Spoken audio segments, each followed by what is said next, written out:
Olá amigos, sejam todos muito bem-vindos. Meu nome é Gustavo Ian, sou mentor de desenvolvimento pessoal e especialista em neurociência do comportamento. Nesse vídeo nós falaremos sobre elas, as emoções, elas que guiam nossos comportamentos e também ditam os nossos resultados. É com muito prazer que eu quero te apresentar elas de uma forma um pouco diferente e eu tenho certeza que você vai entender ou pelo menos ter noções básicas sobre as emoções. Vamos lá, antes da gente iniciar o conteúdo, eu gostaria de te lembrar de me seguir nas minhas redes sociais, @GustavoIANN. Por lá você vai poder conferir dicas, conteúdos, bastidores também da minha vida pessoal e profissional. Vamos lá então, o que são emoções? Emoções nada mais são do que interpretações de reações inatas. Ou seja, nós temos, todos nós, tá? Temos, na verdade, emoções básicas universais, que eu posso caracterizar da seguinte forma: segundo a literatura, nós temos a alegria como uma emoção universal, a tristeza, o medo, o nojo, a raiva e a surpresa. São todas emoções universais. Gustavo, o que são emoções universais? São emoções basicamente com características semelhantes em todos nós. Então, quando uma pessoa está com raiva, todos nós sabemos que a pessoa está com raiva pela interpretação daquela emoção. Emoções e sentimentos têm uma diferença. Emoções são rápidas, enquanto sentimentos são duradouros.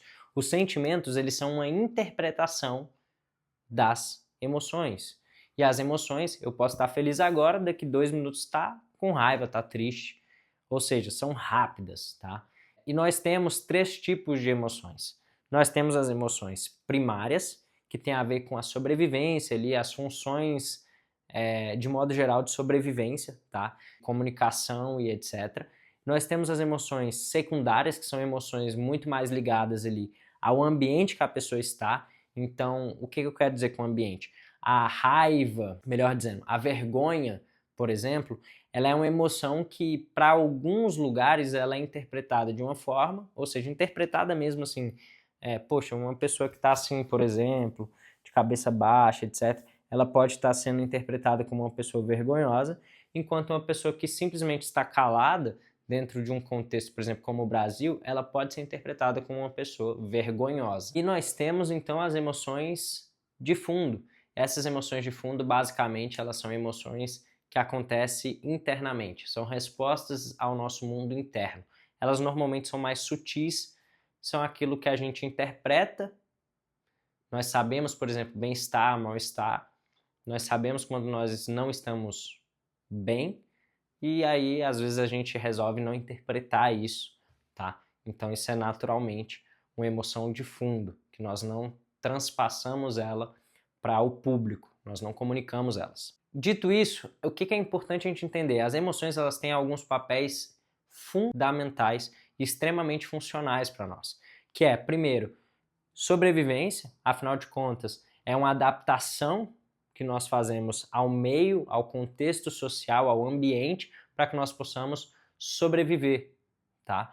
Para que nós possamos literalmente ter resultados sociais aceitos ou não. Então, muitas vezes eu consigo manipular uma emoção trabalhando a alegria, por exemplo, com a minha postura. Eu trabalhar a minha postura, tá? Eu já sou uma pessoa mais confiante, mais alegre, eu consigo literalmente trabalhar e manipular isso. Nós temos também alguns importantes Qs da emoção, da emocionalidade, especialmente voltada para a aprendizagem e também para a comunicação. Quando nós falamos da emoção voltada para a aprendizagem, estudos já mostram que para que você tenha uma retenção maior daquele conteúdo, você precisa de emocionalidade, ou seja, você precisa de experiências emocionais que te tragam alegria, enfim, alegria, raiva. Você tem as emoções básicas ali para trabalhar como professor. Desde que eu toque nas tuas emoções, que você sinta emoção, e aqui que entra também a parte do neuromarketing, com as associações de alegria, de raiva, de medo, de nojo, de surpresa, é justamente aqui que entra o neuromarketing, trazendo essas associações para que você possa, de fato, entender a mensagem. Então, a comunicação através da emocionalidade, ela também tem uma característica no que tange à aprendizagem. E nós temos componentes super importantes voltados às emoções. Entre eles, nós temos, por exemplo, alterações fisiológicas, que é basicamente a alteração de batimento cardíaco, quando você tem uma respiração sendo oscilada ali, então você está nervoso, você está com raiva, a sua respiração ela fica um pouco mais ofegante. Você tem também liberação de hormônios. Isso porque eu não estou nem entrando na parte da estrutura mesmo cerebral para te explicar. Eu estou, por enquanto, trabalhando só na parte dos componentes da emoção. Nós temos, então, experiências subjetivas, afinal de contas, eu interpreto a raiva, eu dou um significado para a raiva subjetivo. Para você, a raiva ela tem uma conotação, embora ela seja universal, mas ela tem uma conotação, uma intensidade. Para mim, ela tem uma outra intensidade, porque ela também é baseada nas nossas experiências. Nós temos comportamentos expressivos, então, as expressões faciais, a nossa postura corporal, tudo isso dita a forma como essas emoções elas vão entrando e vão sendo interpretadas por nós.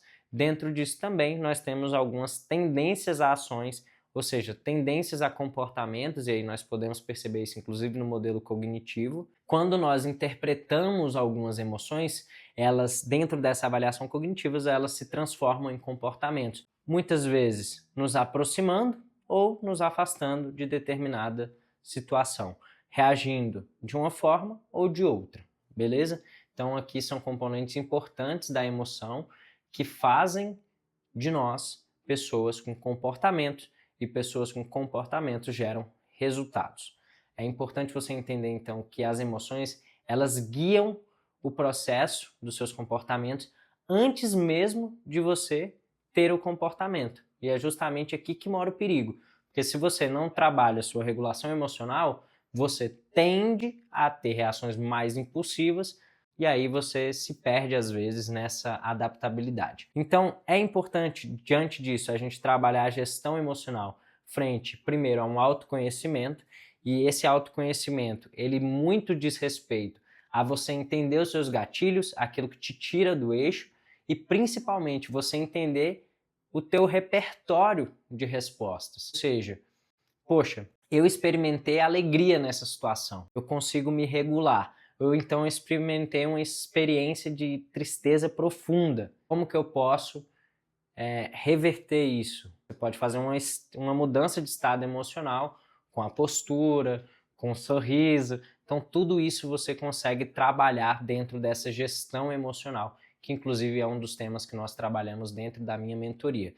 Essa mudança de estado emocional talvez seja um dos exercícios mais importantes que você precisa aprender, especialmente relacionado a questões do dia a dia, para que você, líder, especialmente quem é líder, mas você também no seu dia a dia, que você possa aplicar isso e não transferir a responsabilidade daquilo que você interpreta dentro para um mundo externo. Afinal de contas, as pessoas não têm culpa de que seu dia é ruim. Você precisa tratar todos da mesma forma.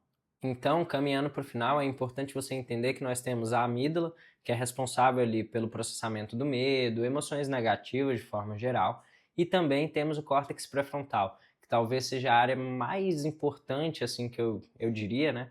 Porque ela está relacionada ali à regulação emocional, ou seja, é a capacidade que tu tem de se regular emocionalmente, de tu se equilibrar, de fato escolher a resposta emocional que você vai dar para determinadas situações. E se esse conteúdo fez sentido para você, considere se inscrever no canal, tenho certeza que eu te servi da melhor forma. Deixe aqui o seu comentário, a sua dúvida e certamente assim que possível eu responderei. Forte abraço e até a próxima. Ei Gustavo, tu chegou com visão, mostrou que juntos mudamos a direção.